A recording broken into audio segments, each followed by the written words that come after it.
Gee, I'm a tree. Welcome back. Today we're going to be talking about triangle theorem, polygon, interior angle. Now, this really isn't a triangle theorem sort of topic. I would call it triangle polygon theorem, but let's just get started. First thing, let's define what a polygon is. Polygon is a many-sided figure. Basically, a triangle, for example, is a polygon. A rectangle is a polygon. A five-sided figure, which we call a pentagon. Now, basically, I can't keep drawing more because I will keep getting very, very messy. Now, the sum of these interior angles of a polygon. Now, there's a bunch of different things that go on. We know for a fact that in a triangle there's 180 degrees. Now, how many degrees are in each of these? Well, I'm going to show you guys in class, but basically, what you're due to be doing is creating a triangle right here. And if you notice, there's two triangles all with 180 degrees, so therefore a four-sided figure has 360 degrees. Okay? Now, that's basically the basis of this formula, and you need to copy this down. An n-sided object, whatever n is, the sum of the interior angles is 180 times, in parentheses, n minus 2. Okay? For example, if there's 10 sides in the object, you're going to plug in 10 for n, and then solve for it. Now, let's take a look at an example. What's the sum of the interior angles of a triangle? Oh, wow, I already know that. How many sides are in a triangle? Is 3.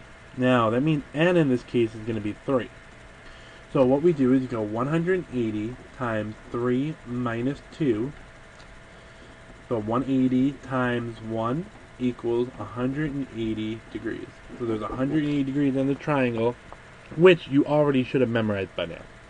Now, let's take a look at the next topic. Regular polygons. Basically, for regular polygons, basically means it's a special type. All the angles and the sides are congruent. One regular polygon that you already know of is called a square. A square has all congruent sides and all congruent angles. Now, let's take a look at each interior angle of a regular polygon. Now, this is asking us, how do you know how big the angles are? All the angles are the same. So what we do is we take the sum of the interior angles, which is 180 n minus 2, and divide it by the number of angles.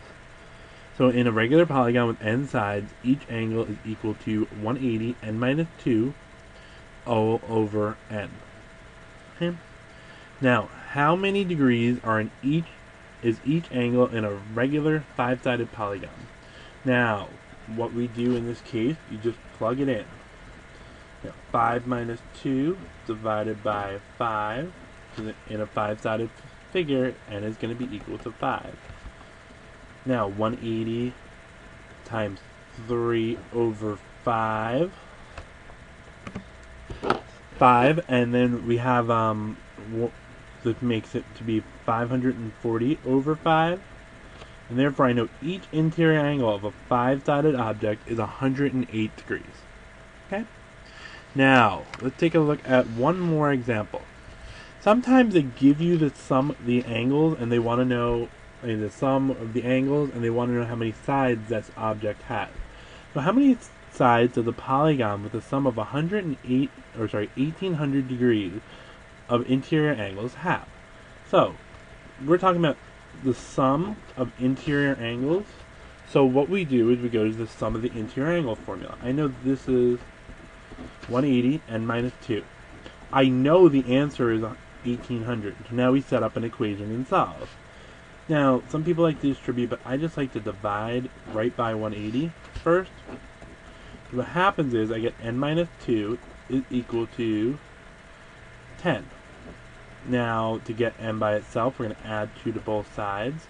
I get n is equal to 12. So now I know that the 12-sided object has 1800 degrees of interior angles. Okay, that's it for me. If you have any questions, you can feel free to leave a comment. Otherwise, I'll see you later. Bye.